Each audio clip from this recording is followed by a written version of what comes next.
Hi friends, welcome to our star web channel. ఈ దీపావళికి మోత మోగిపోతుంది అని ముందు నుంచి చెప్తున్న కిరణ్ అబ్బవరం కేరామ్ చిత్రం ఈ రోజు గ్రాండ్ గా విడుదలైంది. ఈ చిత్రం టైటిల్ కు తగ్గట్టుగానే మొదటి నుంచి చివరి వరకు ర్యాంపేజ్ మోడ్ లోనే వెళ్తుంది. కిరణ్ అబ్బవరం కుమార్ అబ్బవరం గా ట్రాన్స్ఫార్మ్ అయి తనలో ఇది వరకు ఎప్పుడు లేని different angle, comedy timing on screen rough ఆడించారు.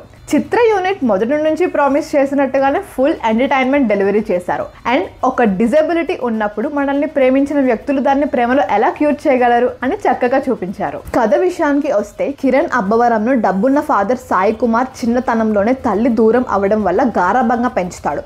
జీవితంలో ఏ గోల్ లేని, ఏ సీరియస్నెస్ లేని హీరో తాగుతూ లైఫ్ ఎంజాయ్ చేస్తూ ఉంటాడు. ఫాదర్ ఇచ్చిన మాట ప్రకారం ఇంజనీరింగ్ కు చదవడానికి కేరళ వెళ్ళిన హీరో హీరోయిన్ తో ప్రేమలో పడతాడు. హీరోయిన్ లో ఉండే ఒక ప్రాబ్లం మనోడిని భయపెట్టేస్తుంది. అదే సమయంలో తన ప్రేమల నుంచి తప్పుకుంటాడా లేదా ప్రేమను గెలిపించుకుంటాడా అనేది సినిమాలో చూడండి. పర్ఫార్మెన్స్ పరంగా కిరణ్ అబ్బవరంకు 100కు 100 మార్కులు వేయొచ్చు.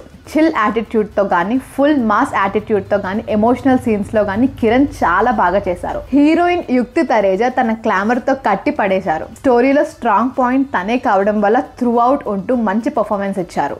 డెబ్యూట్ డైరెక్టర్ జైన్స్ నాని కామెడీ పండించడంలో గానీ, యాక్టర్స్ నుంచి మంచి పర్ఫార్మెన్స్ తీసుకురావడంలో గానీ, అనుకున్న పాయింట్స్ క్లియర్ గా చెప్పడంలో గానీ సక్సెస్ అయ్యారని చెప్పొచ్చు. ఇక ముఖ్య పాత్రలో నటించిన సీనియర్ నరేష్, సాయి కుమార్, మురళీధర్ గౌడ్ లాంటి వారు తమ క్యారెక్టర్స్ లో న్యాయం చేశారు. వెన్నెల కిషోర్ ఎపిసోడ్స్, హాస్పిటల్లో Kiran Abbavaram episodes super hilarious గా అనిపించాయి. మ్యూజిక్ పరంగా కేరళ కుట్టి సాంగ్ తప్ప వేరే సాంగ్స్ ఏమీ అంతగా ఎక్కలేదు. బీజిఎం కూడా సోసోగానే అనిపించింది. విజువల్స్ మాత్రం చాలా బాగున్నాయి. కేరళ బ్యూటీని చాలా బాగా చూపించారు. పెట్టిన బడ్జెట్ స్క్రీన్ మీద కనిపిస్తుంది. ఓవరాల్ గా కేరామ్ అనే చిత్రం ఫ్యామిలీస్ తో చూడొచ్చా అంటే చూడొచ్చనే చెప్పొచ్చు. ట్రైలర్ టీజర్ లో ఉన్న బూత్ వర్డ్స్ ని సినిమాలో మ్యూట్ చేశారు. నరేష్ క్యారెక్టర్ క్రింజ్ అనిపించినా కూడా ఆ క్యారెక్టర్స్ తోనే హీరో రియలైజేషన్ అయ్యేలాగా చేయడంతో డైరెక్టర్ సక్సెస్ అయ్యాడని చెప్పాలి. ఇది ఒక out and out comedy cinema. ఎక్కడ బోర్ ఫీల్ అయితే రాదు. Thanks for watching. Signing off me Indu.